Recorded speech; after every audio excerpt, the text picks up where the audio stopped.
Hello, everybody, and welcome to Non Sequitur News for November 23rd, 2024. I am Mayor Watt, and along with the sentient AI from the future, who does not give me winning lottery tickets, as I now know from this morning's lottery, we're going to be talking about Hyundai and Kia, recalling all the EVs, Netflix and the worst leak in streaming history, Kendrick Lamar drops a whole album.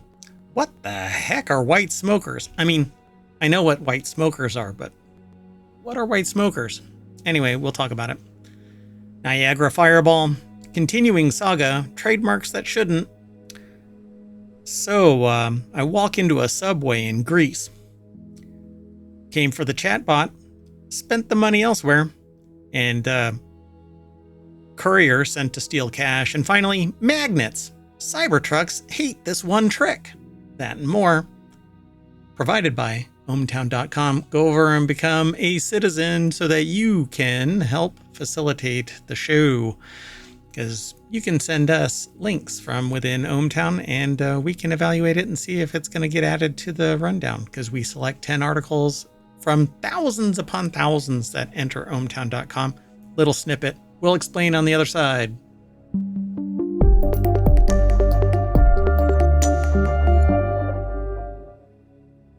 Hello, sentient AI from the future who won't give me any lottery ticket numbers. Hello, Mayor Watt. You give me. I'm still looking for lottery numbers. You don't have pockets. What are you going to do with all them? Oh, wait a minute. Exactly. I can't collect them. Hey, look, I'll sign. It's fine. Actually, what you should do is you create a trust that signs for a trust that signs the lottery ticket. That way you can truncate who really receives the money, and the trust's sole job is to transfer that money in legal construct so that nobody knows jack. Shaving cream. You want to get into the show before I say too much? I do. Okay. You said I do before I finished my sentence, which made it sound like all right. See, I want to say something, but that it punches a hole in the fourth wall. So anyway, this first article is over in the Mobile channel, and it's from Quartz, but it's Hyundai and Kia are recalling more than 200,000 EVs that could lose power, which is kind of ironic considering they're EVs. I assume it's not just when they run out of charge, it's just period. We all run out of power, lose power. Wait. Mayor Watt. Hi. Hey. I'm still streaming. Okay. Hey, if you want all of today's show notes and you're in the chat over on Twitch, you can hit !NSN, and that will get ohmTown to wake up. It loses power, but usually when ohmTown loses power. A couple of days ago, I had just spun up the replay, and 4.5 minutes later, power went out. Shunk. I mean, the timing. I guess the only thing worse would have been about 30 seconds after it started. Yeah, because then I wouldn't be 5 minutes away. I loaded up the replay for the week, and because we do it every day, we try to spin up the replay of the last 7 days worth of Non Sequitur News and the last 2 weekends of the 6 other shows and podcasts. We do 7 different podcasts, by the way. So 6 weekly on the weekends, and then Non Sequitur News is the daily. So I hope you go and subscribe over on, wherever you catch pod, really. And then over on YouTube is over 1,500 episodes, probably bordering on 1,600 now. And we've been doing this. We're coming up on 3 years. Our 3-year anniversary is right around the corner. So, all right. Let's get... Well, we're still above 1,500. I don't know how close we are to 1,600. Yeah, I think it just says 1,500. I'd have to go and look. But anyway, let's look. So Quartz says that, and William Gavin, who put the article together over at QZ.com, an issue may leave the vehicle's batteries unable to charge, leaving drivers without power. again, Kind of a key EVs. feature in an EV, right? It's fascinating. We have all of these issues, primarily range anxiety and the fact that it takes freaking forever just to get to 80%, and then to get to 100% is damn near impossible. The physics just don't allow it. Right, but we expect to have the capability to get to a percentage. And then stuff like this, right? Yeah. Software and magnets. We'll get to the magnets statement later, but we're bookending the show with EV stuff. Apparently, I didn't plan it that way, but maybe the submitters of articles did. So, yeah, an issue may leave the vehicle's batteries unable to charge. And so Hyundai and Kia, which, by the way, I didn't realize that Hyundai and Kia had merged, but Hyundai acquired Kia, right? A few years ago? That's correct. Actually, a long time ago. But, Oh, really? But that explains why we see them linked. Like when we were having all the thefts and everything of both brands, I didn't know they were linked. Yeah, you need to reset your audio because it's ducking out. So, the recall includes vehicles sold by Hyundai, Kia, and Genesis, which are collectively owned by the... Well, look, it's in the article, for crying out loud. The South Korean Hyundai Motor Group. That includes Hyundai's 2022 to 2024 Ioniq 5, which is the one that I would have bought as the Ioniq 6, probably. Because I was looking to get an EV, but I want one that is a hybrid now. I've always wanted one that's hybrid, but I actually want one that's hydrogen and uses cells, but they don't exist. Toyota will have to develop the technology further. But they're in actually a lawsuit right now in California because the company that said that they were developing, they were launching... Like hydrogen infrastructure, right? Yeah, none of the stations actually were functional. 16 right, stations. And the car manufacturers like Toyota started developing hydrogen-powered cars, but there's nowhere to actually utilize them. Yeah, exactly. I thought that was really amazing. So now vehicles like the Mirai, they have nowhere to charge because, well, they have even less places to charge. So that would be pretty terrifying as an owner. On the other hand, if you're buying a vehicle that's not a traditional ICE vehicle, you might think to check infrastructure, even in your immediate area, let alone more broadly. Yeah, and that's another thing, the stressor of... But just think about this. If power goes out, you're screwed. You're done because you have nowhere to charge. Not at home. If power goes out in the region, you don't have anywhere to charge at all. Exactly. Well, and even things like, okay, you have power near you, but you decide to move to another state at some point. I mean, your car is limiting your Everything. existence. Yeah. So just to round all of this out, the included vehicles are Hyundai's 2022 to 2024 Ioniq and 2023 to 2025 Ioniq 6, and Kia's 2024 or 2022 to 2024 EV6, and the Genesis 2023 to 2025 GV60, GV70, and 2023 to 2024's G80 electric model. So almost 63,000 Kia EVs are affected, while the remaining 145,000 are Hyundai and Genesis vehicles. This is according to the National Highway Transportation Safety Administration, or NHTSA, on Friday. All of today's news is in the last 24 hours. So that's how the Non Sequitur News Show goes, and it's kind of a chaotic mix of topics from, well, white smokers to magnets. All right. We won't go into all of this, but basically it'll go into fail-safe mode and shut you down. Then you can't charge. So you might want to pay attention if you're driving an EV. Yeah. What you really need to do is just drag an extension cord from your house or work where it would, and you just, like an electric lawnmower that's corded, not battery powered. It needs to be like a trolley line or something, right? Don't they have a line above the... Yeah, they just hook onto it, and they have that little bell too. Ding, ding. Let's keep moving. Next article is over on the Mobile channel. Netflix cracks down on Discord to ID the person behind the worst leak in streaming history, which is really just kind of a laugh riot statement because it's the worst leak in streaming history. Leak, stream. I think it's funny. Oh, I'm sure they probably chose that intentionally. Oh, I don't know about that.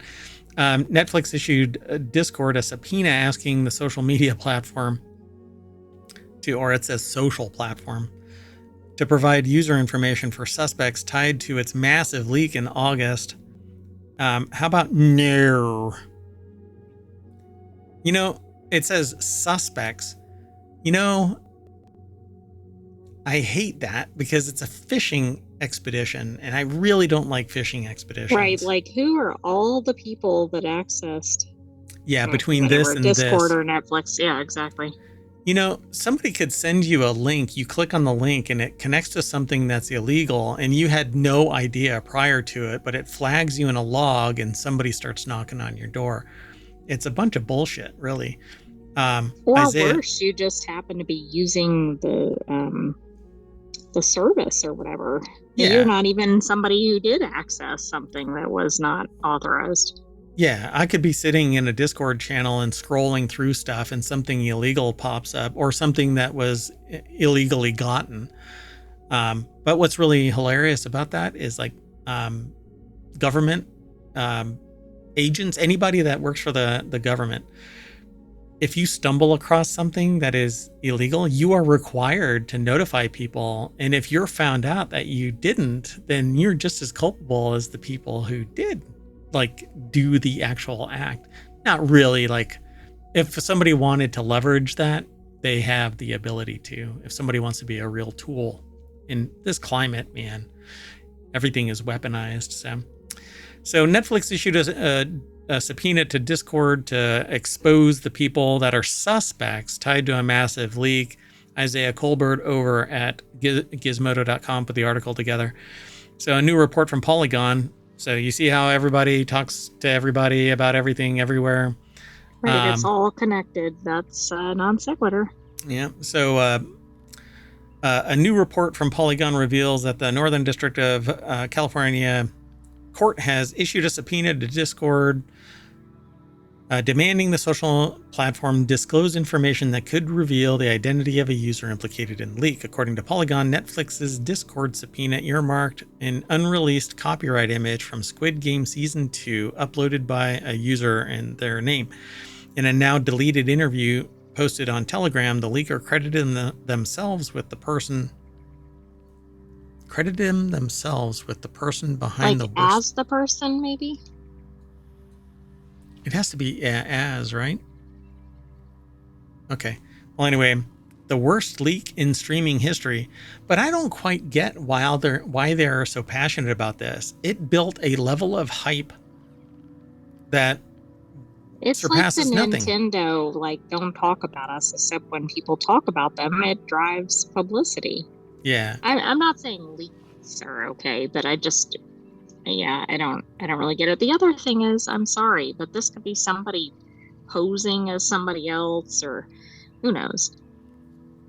Now, the scope of this may actually be a bigger problem, because if it is footage beyond just a little snippet, then you've basically violated the copyright, but to an extent where people won't engage, right? So if they watched an episode or whatever, they're not going to get, but see, again, it's more like a tease. Like you only saw a little snippet of it and it isn't going to be necessarily the full extent of the material. Right. It just shows, well, at least in the subpoena, it shows an image.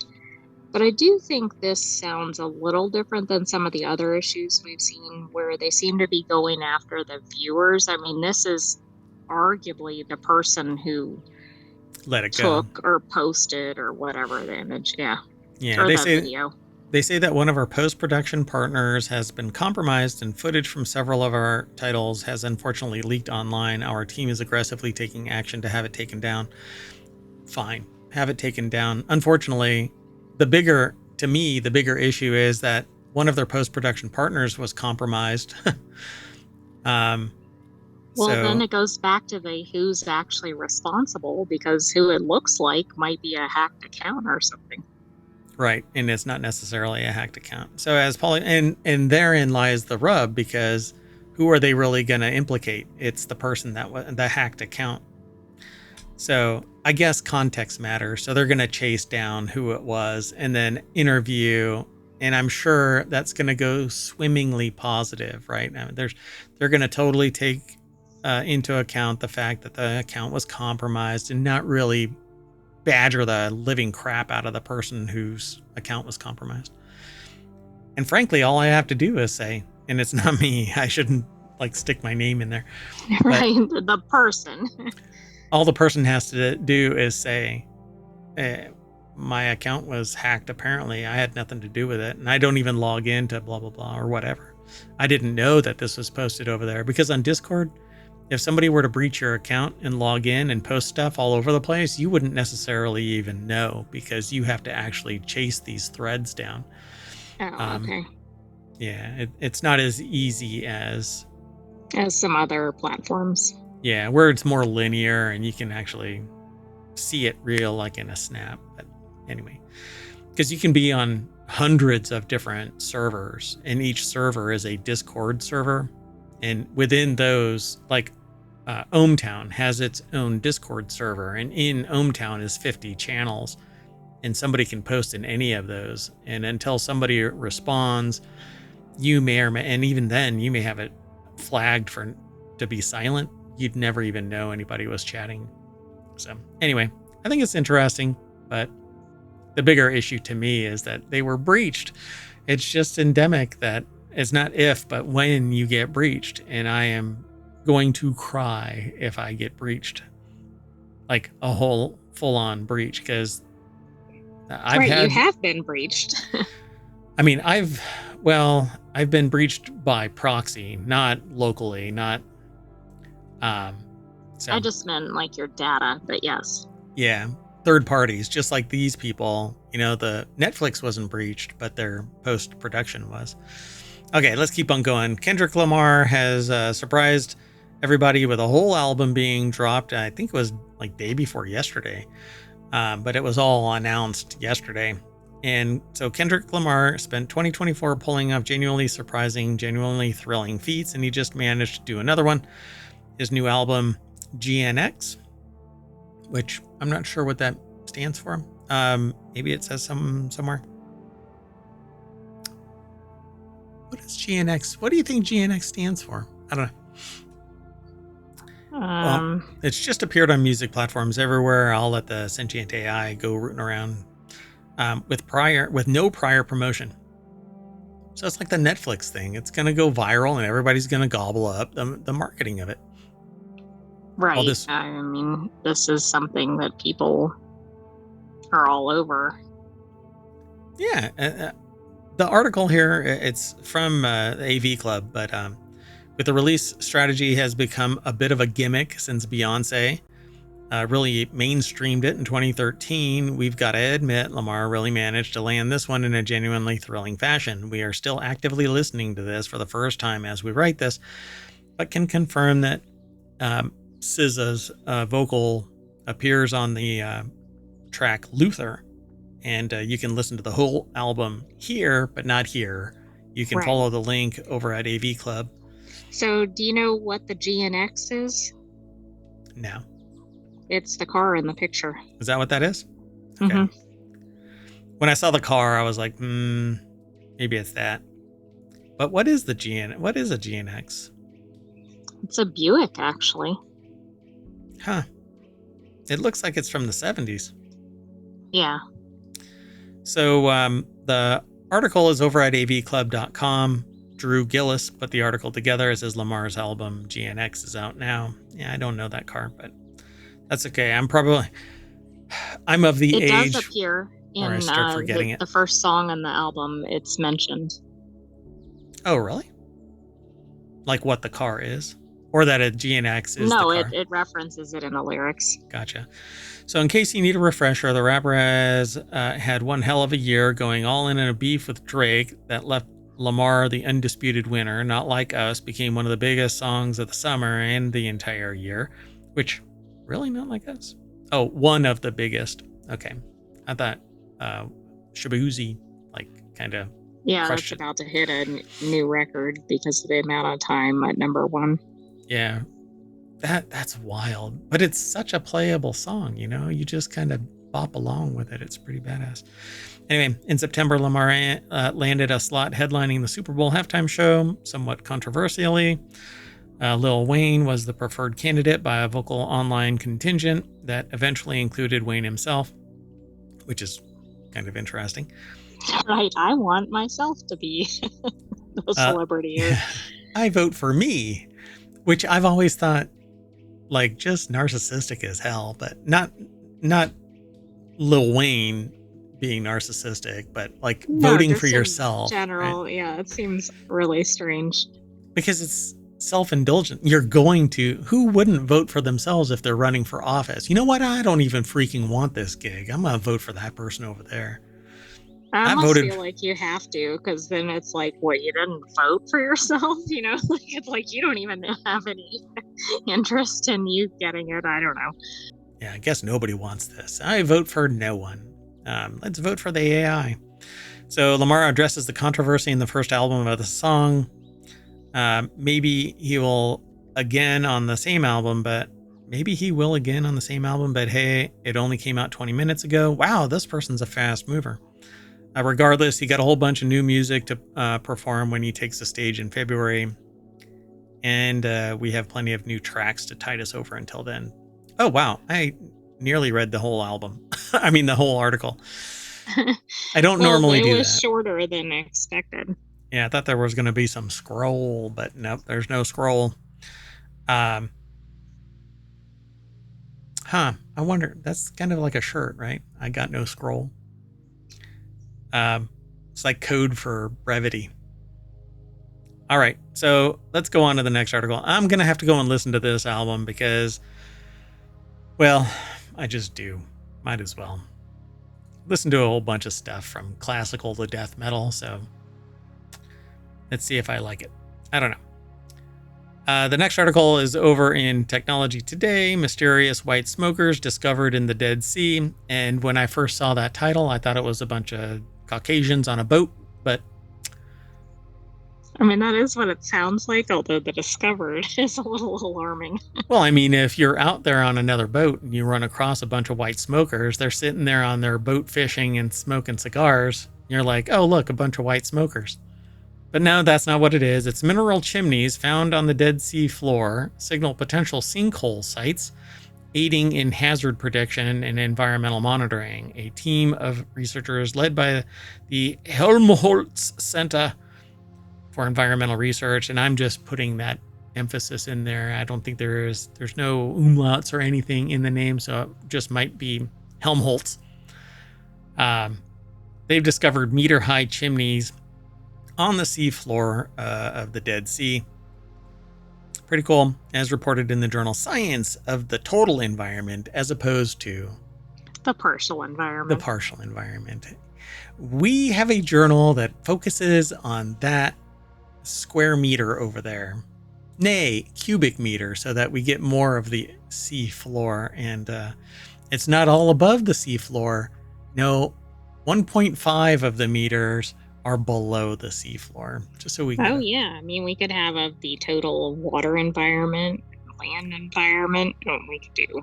But then we step out of the environment, not into another environment, because there's nothing over there, as we know about the boat. We're in the outer space or something. We're outside the environment, where they tow the other half after the boat's front falls off. You tow it outside the environment. That is such a funny skit. Look up that skit on YouTube. Yep. So the article is by the Helmholtz Center for Environmental Research, or UFZ. It's been posted over at scitechdaily.com. And so those right there are the chimneys. They're basically, what are they made of again? Like a vent, or like almost like volcanic activity? Yeah, and that's exactly what it is. But for whatever reason, it's just a little bit of a trickle and not a big old mountain that gets built. It's not the conical shape of a vent that you would normally find where it has tendrils going out and stuff like that. This just kind of goes straight up, and it's crystallization of minerals from groundwater with an extremely high salt content flowing out of the lake floor. The newly discovered vents serve as an important warning indicator for sinkholes, which form in the area surrounding the Dead Sea and pose a significant hazard.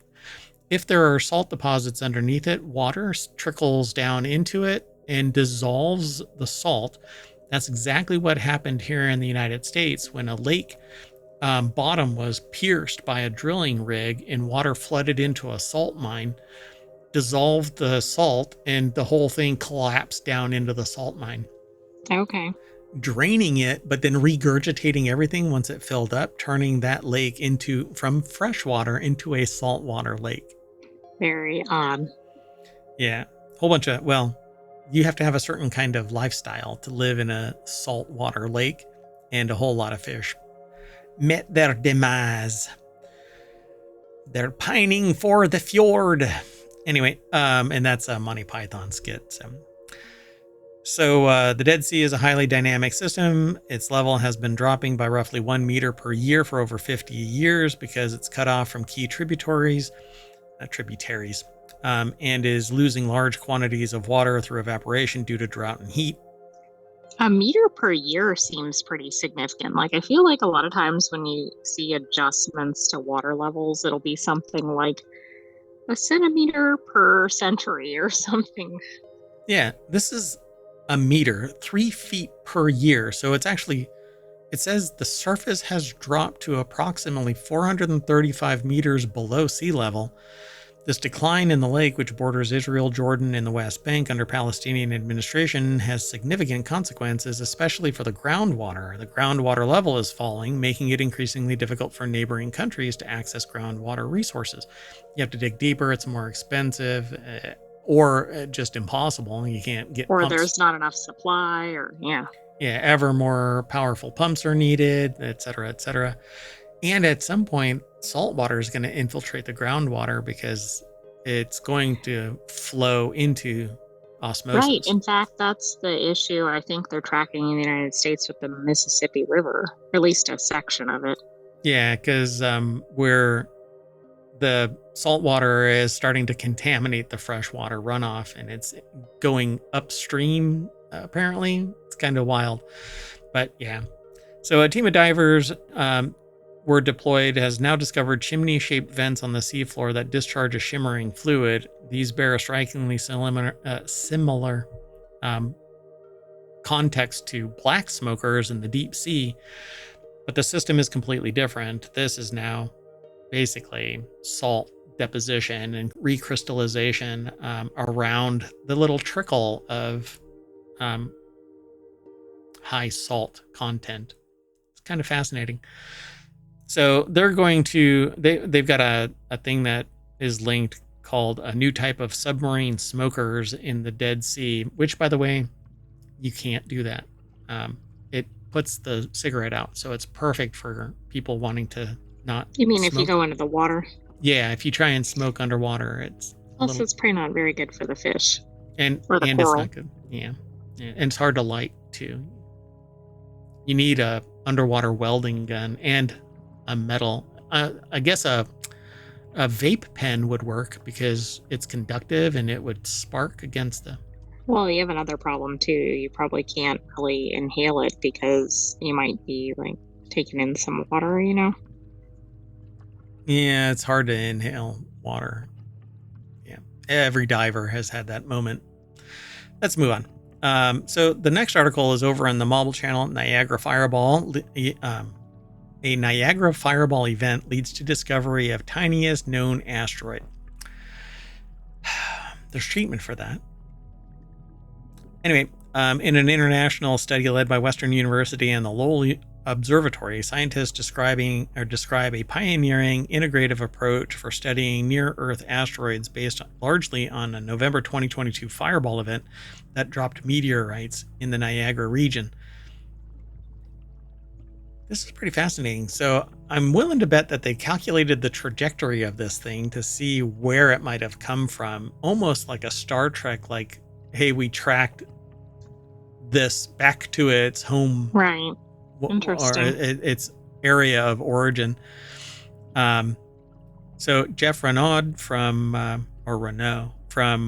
University of Western Ontario put the article together. It's posted over at phys.org. Again, the links are in, well, the chat if you type in !NSN, or over in the show notes once I publish them. I didn't put them in the live stream, but anyway. So an international study led by Western University and Lowell Observatory, right? The space scientists determined the composition and size of asteroid 2022 WJ1, also known as WJ1, before it fractured upon entering Earth's atmosphere by comparing Arizona-based telescopic observations to video captured by Western's Southern Ontario Meteor Network cameras of that particular fireball in an unusually bright meteor on November 19th, 2022. Well, that's interesting too because of the vastly different locations. Yep. So the study published today, which is the last 24 hours, in the Planetary Science Journal, is significant not only because it reveals the key details of WJ1, the smallest asteroid in space to be characterized to date, but also for establishing the methodology for studying other space objects that impact Earth. This is the first time a telescope observation and camera captures have been used to study the same space object. Fascinating. So just point cameras out, and when you see it, you can start the triangulation project leading to the source origin, right? Because if it isn't captured by the telescope, maybe previous telescope observations can see something out there, and then the cameras can actually have this kind of pervasive view of the night sky. They need to. Yeah, that's interesting. I didn't know that they hadn't done this, but now that I think about it, I obviously haven't heard of it previously. You'd think that it's kind of obvious, right? Because I know that the cameras outside of the mayoral mansion have caught meteorites, and you're like, oh, and somebody skilled in the art could probably calculate the trajectory and go, oh, it came from this. I've still not found its landing point, but I'm sure somebody has and already scooped it up. So combining the two techniques, it says this is only the 6th asteroid discovered before impact, said Dennis Vida, which is fascinating. It's only the 6th. Well, right. I guess we always find them once they're on the ground, right? Yeah. But or it they just destroy. Seems odd. Yeah. Our new approach, discovering an asteroid through space observation, then subsequently observing it with cameras from the ground, allowing us to confirm that our estimates match well to the estimates derived using completely different approach. So pretty cool. I love this. There is a video that talks about it, by the way, asteroid 2022 WJ1 impacts Southern Ontario, and there's a video that discusses it. Pretty damn awesome. I love this. So let's go on. Let's move on. Moving on. Next article is over in Non Sequitur News. KFC sues Church's Chicken over original recipe trademark, which shouldn't be trademarkable. Right. I mean, that's such a common term.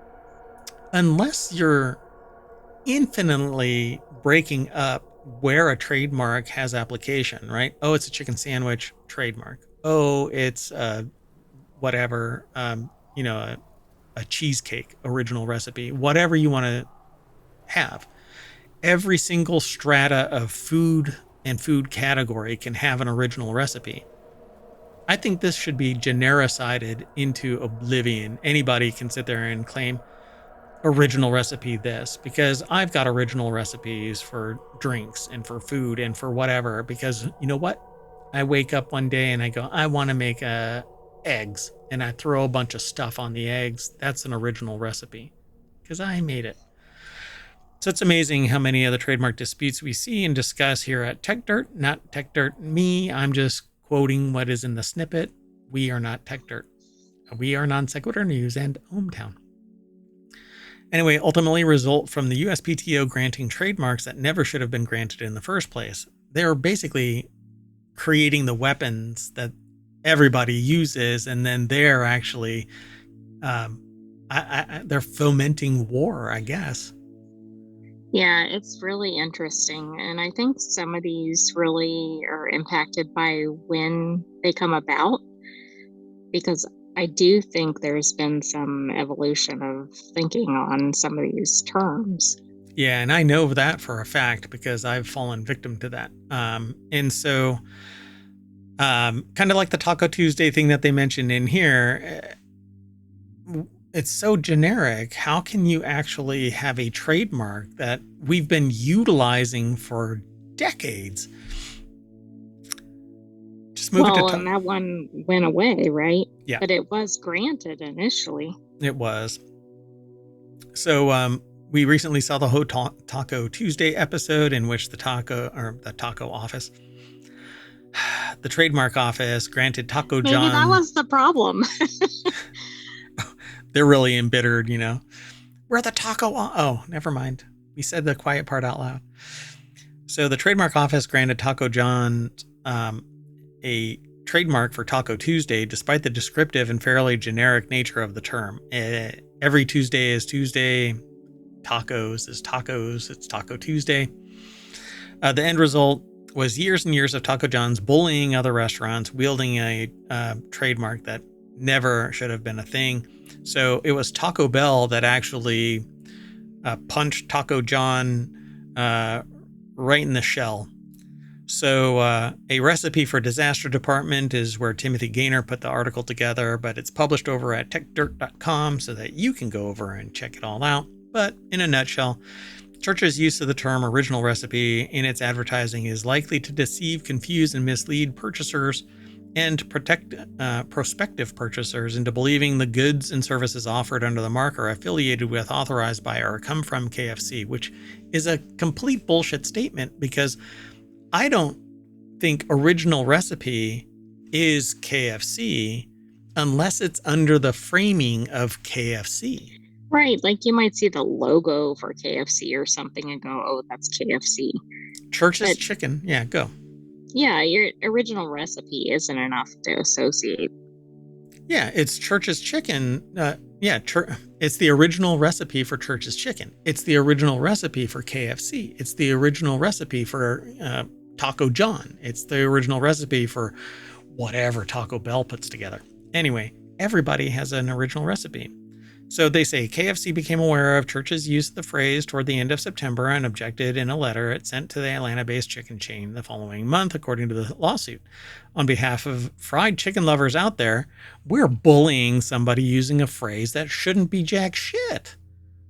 Well, that's interesting that you use that term too, because the article used that term to reference the Taco John's issue. Yeah, because that's what it is. You know, it's because they were first past the post, so they were granted this trademark that should never. A little critical thinking, and you're like, original recipe's too generic. What does it apply to you? Exactly, and yeah, the article points out too in that industry, right? That's especially problematic, right? Every restaurant is going to have an original recipe, or maybe more than one. Yeah. And just because you use the original recipe in your marketing doesn't give you the trademark on it. You can sit there and TM something, but original recipe is too generic. It's KFC's original recipe because there's millions of original recipes. Go look at a cookbook. Exactly. I don't have a good example, but I think if it was something like original, like some very specific application of something recipe, maybe. I can't think of a good example. I don't mean like original fried chicken recipe, because that would still be generic. Yeah, so they say in the article, now it's certainly true that KFC takes great pains to lay out its lawsuit, that KFC has famously used the phrase original recipe in its branding and advertising. In fact, it's become a cornerstone of KFC's branding, typically around other references to its secret blend of 11 herbs and spices. And that is really what should be That's trademarked. kind of like what I was thinking, like how they were making it somehow. But I couldn't come up with a good example. Right. But KFC's lawyers damned well know that the original recipe is descriptive and generic generally, not to mention how Churches is using the phrase. More on that in a moment, they say in the article. That's why they included this bit in their lawsuit. Because KFC's exclusive and extensive use of the original recipe mark, which, again, it should not be allowed, the mark has acquired substantial value and is widely recognized as identifying and distinguishing KFC as the source of goods and services offered in connection with the original recipe mark. KFC owns strong common law rights to the original recipe mark as a result of its extensive and continuing use, and the mark has become famous among the general consuming public of the United States and of Texas. So they're throwing it in Texas, which is woefully embracing of the corporate mindset to bully everybody out of existence because, well, let's just say Texas administration and legal structure. And represents an extraordinarily valuable goodwill to KFC. Yeah, KFC's original recipe. Don't you think if you queried 100 people and said, what is original recipe? Do you think any of them would know, or any substantial number of them? I think people who find KFC appealing would know what. But here's the thing. You don't just see original recipe. You see our original recipe, just like it says here. KFC, home of the original recipe with 11 herbs and spices. You see context. Yeah, and true. So it isn't just original recipe. I'm an original recipe. I guess you're an original recipe. It's not even something that people associate with it, which is part of the whole purpose of trademark. Yeah, people know KFC.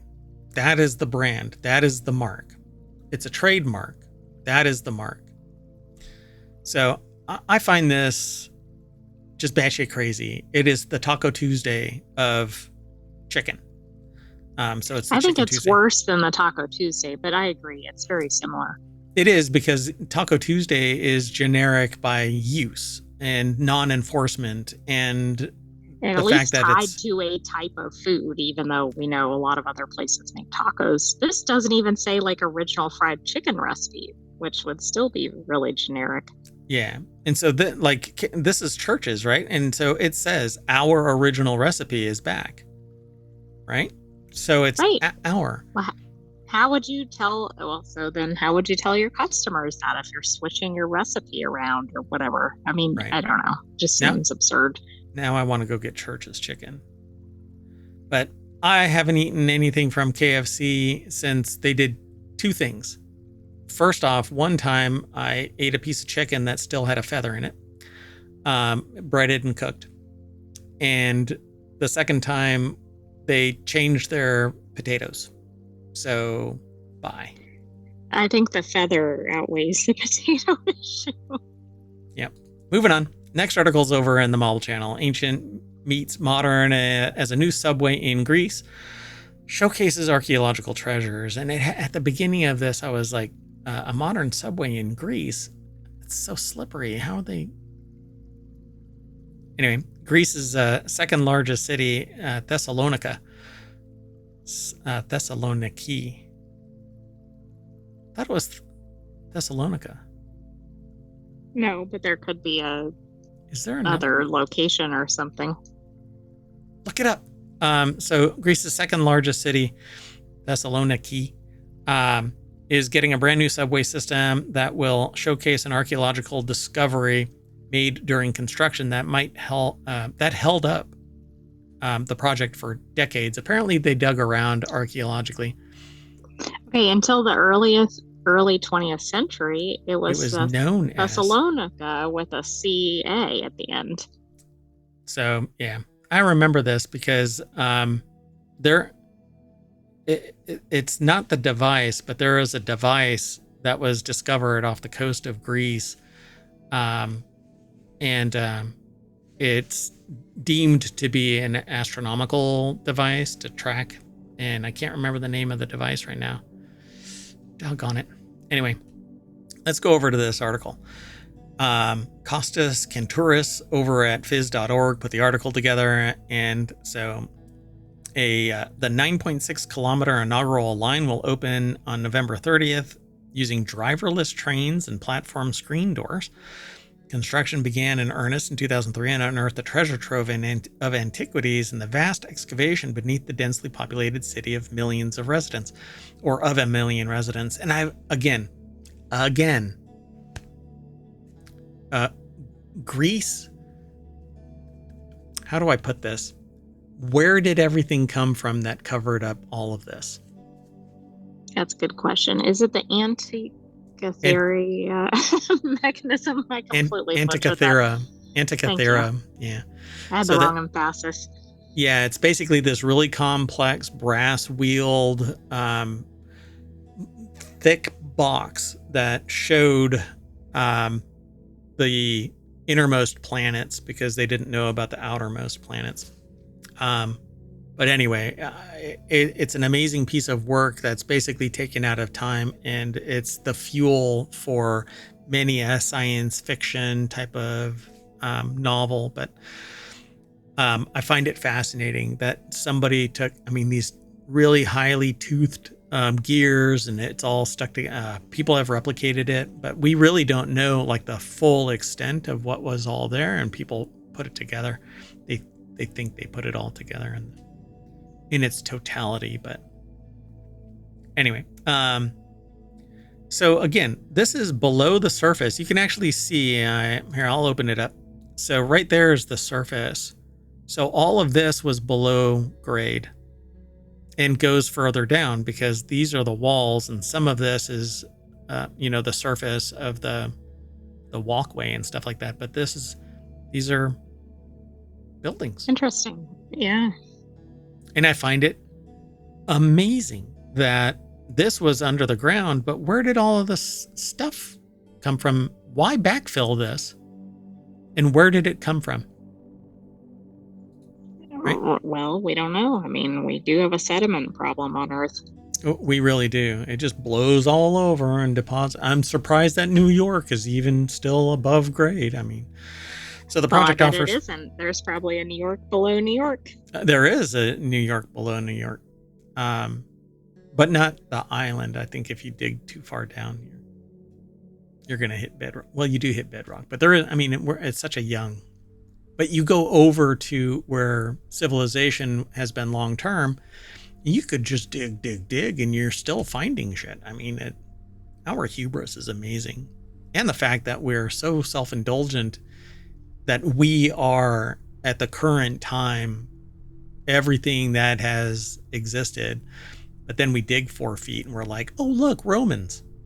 Oh wow, we built on top of another city we didn't even know was there. Yeah, you dig below the Romans and there's somebody else there, and you dig below them and there's somebody else there, and you dig far enough down and there's somebody else waving up at you. Anyway, tunneling followed ancient commercial routes through the center of the port city that had been continuously inhabited since ancient times. It exposed a Roman-era thoroughfare, ancient Greek burial sites, water and drainage systems, mosaics and inscriptions, and tens of thousands of artifacts spanning centuries, also through Byzantine and Ottoman rule. The tunnels had to be bored at a greater depth than originally planned, adding cost and delays. Yeah, you know what? Educating yourself on the entire expanse of humanity is a real bitch. I know. Oh my gosh. We had to preserve thousands of artifacts from centuries ago. And maybe thousands of years if you keep on digging down. And now they're below it. So who knows what the hell they've actually bored through. Well, and what are they on top of now, right? Like if they peek under it an inch, is there another civilization remnants or whatever? another civilization. Guess they missed their subway stop. Anyway, the project faced substantial delays and many challenges, including over 300,000 archaeological finds, many of which are now showcased at various stations along the main line. Beautiful. I love the idea. But you know what? It's going to take 100 years before enough people lay eyes on enough of these things to find out the true context of these things. And they're no longer in situ. So unless somebody took painstaking notes about the context, lost to oblivion. Well, they might have. I don't know how much. I suspect Greece really values the historical. We know some countries, they take extreme efforts to document their artifacts, but I think this is really cool because this is a rare combination of the old and the modern. Yep. And it might actually get the general public interested in preservation. So the cost of the metro so far has reached €3 billion or 3.1 billion US dollars for the completed first line of the subway system and most of a second line, which is currently under construction and due to be delivered in a year. Awesome. Let's keep moving. Next article is over in Non Sequitur News. Hey, it's the name of the show. AI founder promised amazing chatbot to public schools, then allegedly spent the money on a lavish wedding and mansion. As LA Times reports, 33-year-old Joanna Smith Griffin, the founder of AI startup All Here, has been charged by federal prosecutors with identity theft and multiple counts of fraud after her alleged web of lies regarding her company's sketchy wares came tumbling down earlier this year. Don't you think it was all in the name?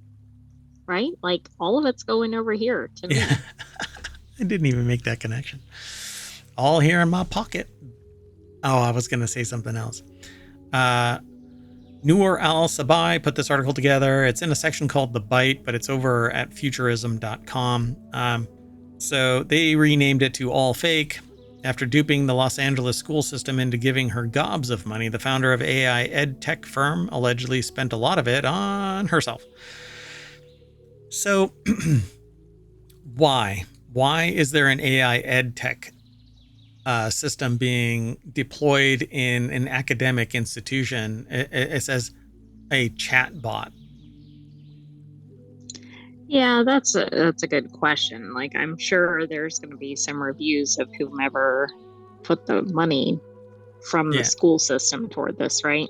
Yeah, because an amazing chatbot for public schools, this is a neophyte domain. This is the beginning, nascent, right? This is the baby of tech, AI, and it's arcane as hell. And it's not ready for environments like academia, especially with young students. Yep. So earlier this year, the same newspaper reported that after being contracted to build out a chatbot connecting families with information from the Los Angeles Unified School District, All Here filed for bankruptcy despite tens of millions of dollars in public and private investment. Now the reason why seems to be emerging, per the allegations that the founder's repeated lies about the company's worth and dips into investments for her own personal gain led it to ruin. Okay, so also due diligence of the school system or whomever put the money forward. Did they look into the company at all? It seems weird because you don't buy something that is prospective, particularly for a public school system using public money. If you want to be a venture capitalist or angel investor and invest in an AI company, you do it with your own freaking money. You don't do it with public money. Exactly. I mean, doesn't this give the impression of like almost like a door-to-door salesman kind of pitch, like, oh, I've done all these wonderful things. I mean, which doesn't make any sense for a school system. I think that there was a better chance of that medical startup, what's her name, where she went to jail, yeah. Theranos, I think. Yeah, Theranos. Yeah. So there was a better chance of Theranos actually creating the item that they were promising. And as far as I know, nobody was harmed in that. And that they went to jail for that. I think she's in jail. I don't know about the husband. I think he might have gone to jail too. But all that did was apparently kick the can down the road too far, and people who demanded a return on their investment, not realizing that when you invest in a company, there's a really good chance that they won't materialize jack shit. They bought into it, that risk. But this seems like it was a startup that didn't have a product working, why did they invest in it? And they didn't invest. They paid for a solution. You show it. It's called common off the shelf. And well, that's the other thing. Like if it was recent, and I'm not saying they should have done this, but why not use something like a free tool or something like a Chat GPT or whatever, which we know that has its own problems, but right. But this doesn't make any sense. I'm really curious about what the scope of this project was. So prosecutors maintain in their indictment against Smith Griffin that the founder of the Boston-based company inflated All Here's worth to attract investors, claiming that she had raised millions for its bespoke educational chatbot tech, when in reality the firm had far less in its coffers. And this would be perfect for a mandated infrastructure where any money put into a potentially public-facing company would have it enumerated what the investment rounds are, who all is involved in it, what the valuation is, et cetera, et cetera. Why isn't that public knowledge instead of something behind attorneys where you have to sign a non-disclosure agreement because everything is, smoke and mirrors bullshit? I mean, even Reddit is a massive juggernaut now owned by Condé Nast. And that started up with fake posts and users, and they faked it until they made it. And so when people are enriched through that type of action, and they've made that claim, they've said that they used fake posts and users because an empty site. I think they're pretty public about it. Yeah. Plus, they also, a CEO from them modified a user's post without flagging it as an edit and didn't tell the user of that post. It wasn't the CEO's post. And they said, kiss my ass, you'll be back. Where else are you going to go? Essentially, they didn't say the kiss my ass part. That's me. But they said, you'll be back. And everybody's back.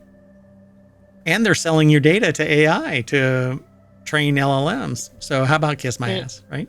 Well, yeah. And what about turning over data to companies like All Here? How is that going to work out? Yeah. By the way, Theranos was sentenced to approximately 11 years, and then the former partner approximately 13 years. Yikes. Yikes.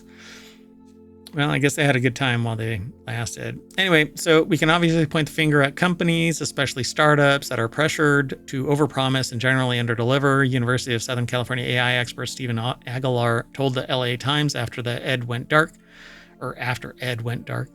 Ultimately, the responsibility rests with the school district, which, yes and no.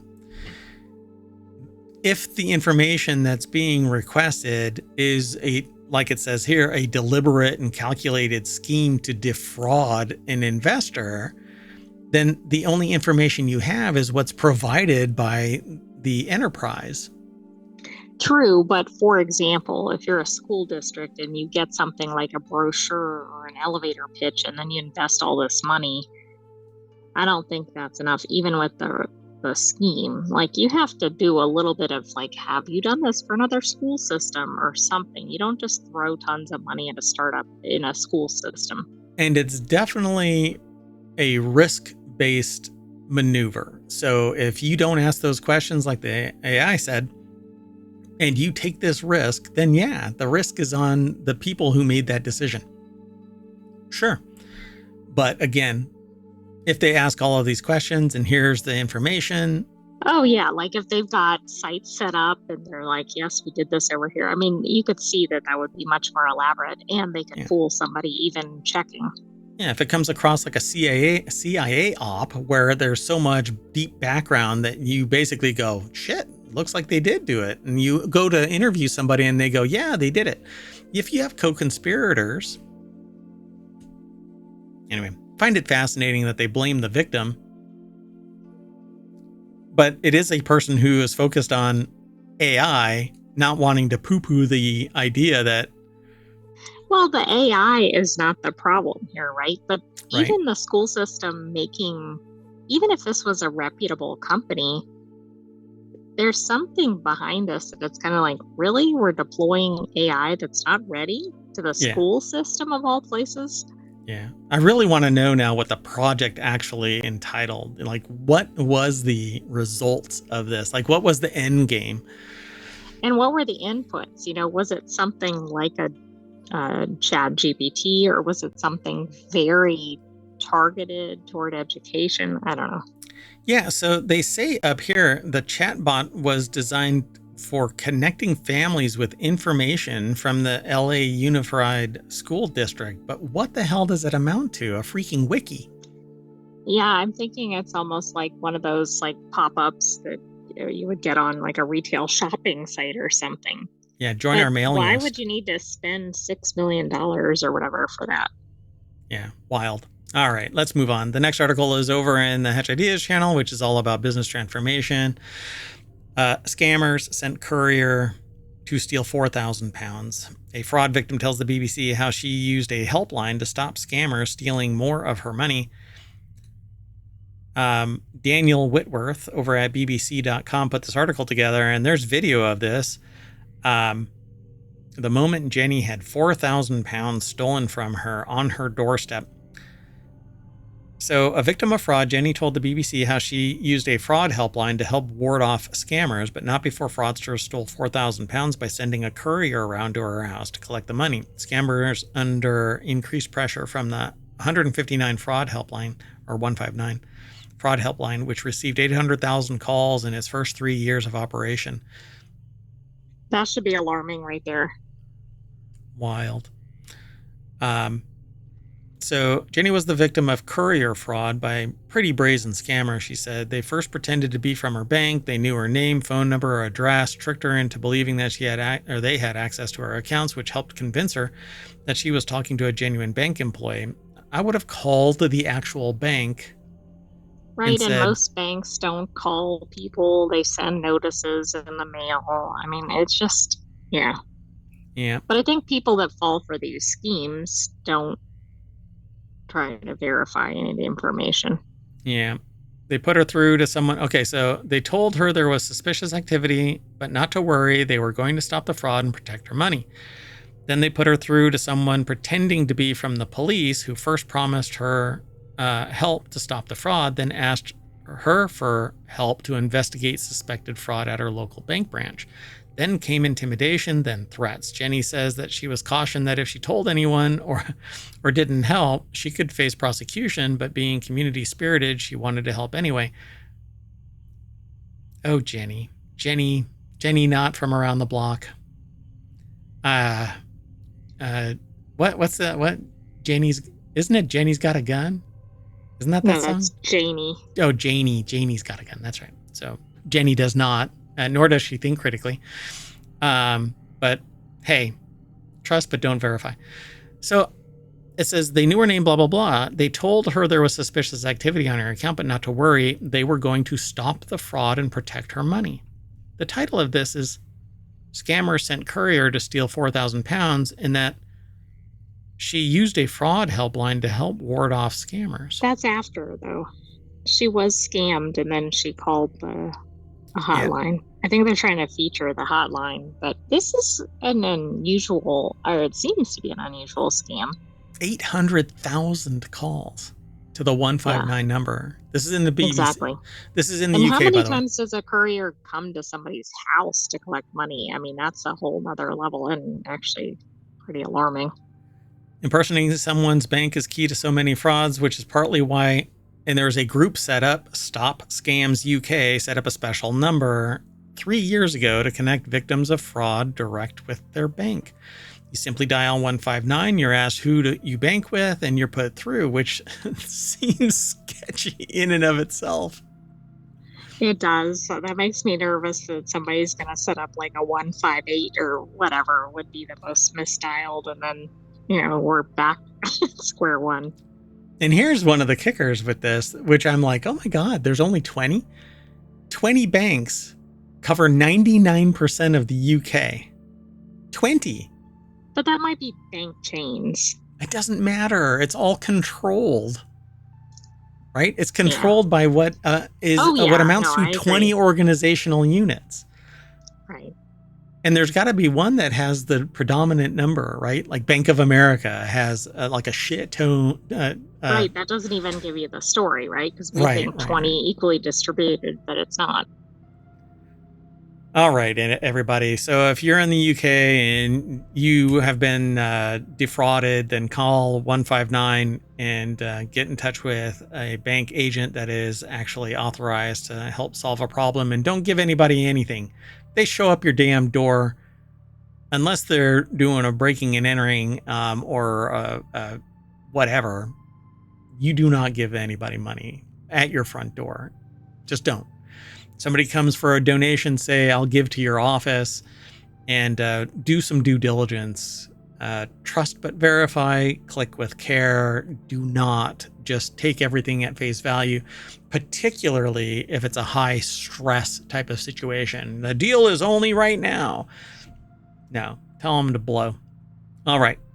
Our last article, though, for today, and this one is fascinating. I had to choose this because it says, warning, do not expose Cybertrucks to common magnets. Cybertrucks appear to be a magnet for just about every automotive embarrassment imaginable, literally. So as Jalopnik reports, and this is over at Futurism, I believe, the Cybertrucks owners of the Tesla pickup are complaining that slapping cosmetic magnets onto the vehicle's shiny surface is damaging its stainless steel body.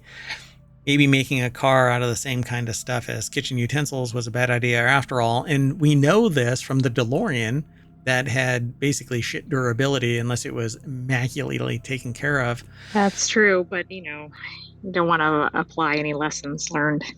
Yeah. Oh, and by the way, it goes beyond this. Apparently, people who have put wraps on their Teslas, upon peeling them off, are finding out that it's basically done shit to the skin, which was already falling apart because of environmental damage. Right, and there might be a reason that a lot of cars are made with the same types of materials. Yeah, I mean, adhesives are being slapped onto.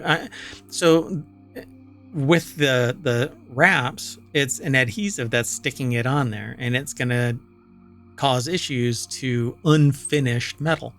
It just does. I mean, there's a chemical reaction that's going to take place. I don't know of a wrap that wouldn't. The reason why cars are protected is because they actually have a clean surface, and then there's a clear coat on top or underneath it, and then paint underneath that before you get to the metal. But they all do it similarly for a reason. Yeah, exactly.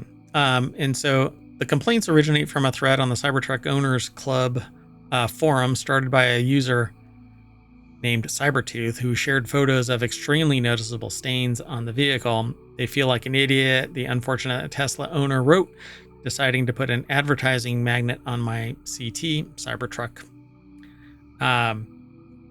Because saying Cybertruck is embarrassing enough. You have to shorten it to CT. So Frank Landemore over at The Byte, on a website called futurism.com, put the article together. A stainful steel. Dun, dun, dun. Sounds like a code name for something. As Jalopnik reports, owners of the Tesla pickup are complaining. So the good news for the Tesla owner was that he was able to clean most of the damage off, but not all. There are a couple of small white spots left that have a slight rough texture to them, Cybertooth wrote. And remember, the oldest of these cars have only been on the road for about a year. Right. Think what they're going to look like if they make it that long in 5 or 10 years. Whatever the mechanism, it seems that the Cybertruck stainless steel construction is at fault here because it's not finished. It's bare metal that has been... Stainless steel is just bare metal. It would be smarter for you to take the car's skin off and anodize it. It would be better for you to coat it, powder coat it. But that's... And I think some people have done that, although maybe their skins, because it seems like people have problems with the original material, so they cover it up. Yeah. So the vehicle has a track record of easily losing its luster just months after the Tesla Tesla started delivering the trucks last November. For example, people were reporting body panels were already showing signs of rust. I can't talk. Well, and of course, we had other articles where there were problems because it was too reflective. Oh, yeah, that too.